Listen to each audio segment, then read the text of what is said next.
ஐயா தோற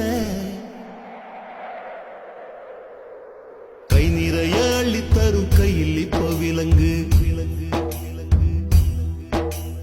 வைரக்கல்ல உப்பு கல்லு தப்பு சொல்லி வழக்கு